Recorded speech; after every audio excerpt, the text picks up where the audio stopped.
ಯೂಟ್ಯೂಬಿಂದ ನಾವು ಹಣ ಸಂಪಾದನೆ ಮಾಡೋದು ಅದು ಬೇರೆ ವಿಷಯ ಆಗುತ್ತೆ. ಬಟ್ ಒಂದು ಸಿನಿಮಾದಲ್ಲಿ ಸ್ಕ್ರಿಪ್ಟಲ್ಲಿ ಸಂದರ್ಭ ಇದ್ದಾಗ ನಮ್ಮ ಹಾಡುಗಳನ್ನು ನಾವು ಯೂಸ್ ಮಾಡೋಕ್ಕೆ ಆಗಲ್ಲ ಅಂತಂದರೆ ಅಟ್ಲೀಸ್ಟ್ ಅದಕ್ಕೆ ಏನೋ ಒಂದು ರೂಲ್ಸ್ ಇರಬೇಕು. ಹಿಂಗೆ ಯೂಸ್ ಮಾಡಬಾರ್ದು, ಹಿಂಗೆ ಯೂಸ್ ಮಾಡಿ, ಈ ಥರ ಯೂಸ್ ಮಾಡಿದ್ರೆ ತಪ್ಪಾಗುತ್ತೆ, ಈ ಥರ ಯೂಸ್ ಮಾಡಿದ್ರೆ ಸರಿ ಮಾಡ್ಬೋದು ಅಂತ. ಇದು ಯಾವುದು ಏನು ರೂಲ್ಸ್ ಅಂತ ನಮಗೂ ಗೊತ್ತಾಗಬೇಕು. ವಿಚ್ ಇಸ್ ವೈ ನಮ್ಮ ಪ್ರಕಾರ ಇದು ಕಾಪಿರೈಟ್ ಇಶ್ಯೂನೇ ಅಲ್ಲ. Which is why we want to fight it in court and see that what is actually copyright issue. ಇವಾಗ ಫಾರ್ ಎಕ್ಸಾಂಪಲ್ ಅಲ್ಲ, ರಾಯಲ್ಟಿ ಯಾವ್ದಕ್ಕೆ ಕೊಡಬೇಕು ಅನ್ನೋದು ಇರೋದು. ಇವಾಗ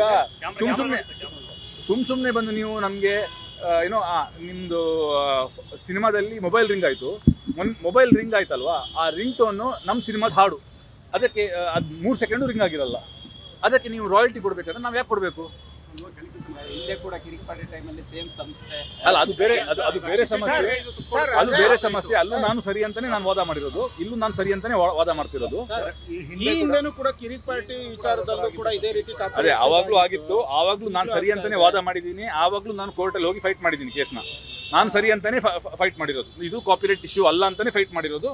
ಆ್ಯಂಡ್ ನಮ್ಮ ಪರವಾಗಿ ಅಲ್ಲಿ ತೀರ್ಪಾಗಿತ್ತು. ಆಮೇಲೆ ಹೊರಗಡೆ ಕಾಂಪ್ರಮೈಸ್ ಮಾಡಿದ್ವಿ. ಬಟ್ ಈ ಸಲ ಕಾಂಪ್ರಮೈಸ್ ಮಾಡಲ್ಲ. ಯಾಕಂತಂದ್ರೆ ಇದು ರಿಪೀಟ್ ಇದು ಆಗ್ತಾ ಹೋಗುತ್ತೆ. ಇದು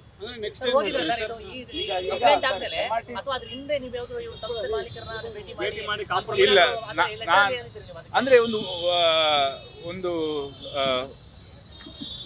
ನಮ್ಮ ಸಂಸ್ಥೆಯಿಂದ ಒಂದು ಫೋನ್ ಹೋಗಿತ್ತು ಅವರಿಗೆ. ಅಂದ್ರೆ ಈ ತರ ಇದೆ, ಇದಕ್ಕೆ ಅಂದ್ರೆ ಗ್ರಾಟಿಟ್ಯೂಡ್ ಆಗಿ ಏನಾದರೂ ಕೊಡಬೇಕಾ ಥರ ಫೋನ್ ಹೋಗಿತ್ತು.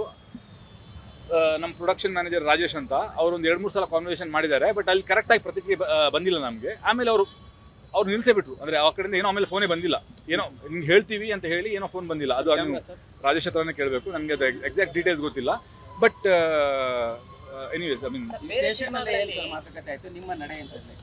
ಇಲ್ಲ, ಸ್ಟೇಷನಲ್ಲಿ ಬರೀ ನಾನು ಸ್ಟೇಟ್ಮೆಂಟ್ ಕೊಟ್ಟಿದ್ದೀವಿ. ನಾವು ಕಂಪ್ಲೇಂಟ್ ಕೊಟ್ಟಿದ್ದೀವಿ. ಕಂಪ್ಲೇಂಟ್ ಕೊಟ್ಟಿದ್ದಕ್ಕೆ ನಾವು ಸ್ಟೇಟ್ಮೆಂಟ್ ಕೊಟ್ಟಿದ್ದೀವಿ. ಆ್ಯಂಡ್ ಉಳಿದದೇನಿರೋ ಕೋರ್ಟಲ್ಲಿ ನೋಡ್ತೀವಿ. ಕಾನೂನು ಹೋರಾಟ ಹೇಗಿರುತ್ತೆ, ಏನ್ ಮಾಡ್ತೀವಿ, ಉಳಿದದೇನಿರೋ ಕೋರ್ಟಲ್ಲಿ ನೋಡ್ತೀವಿ ಅಷ್ಟೇ.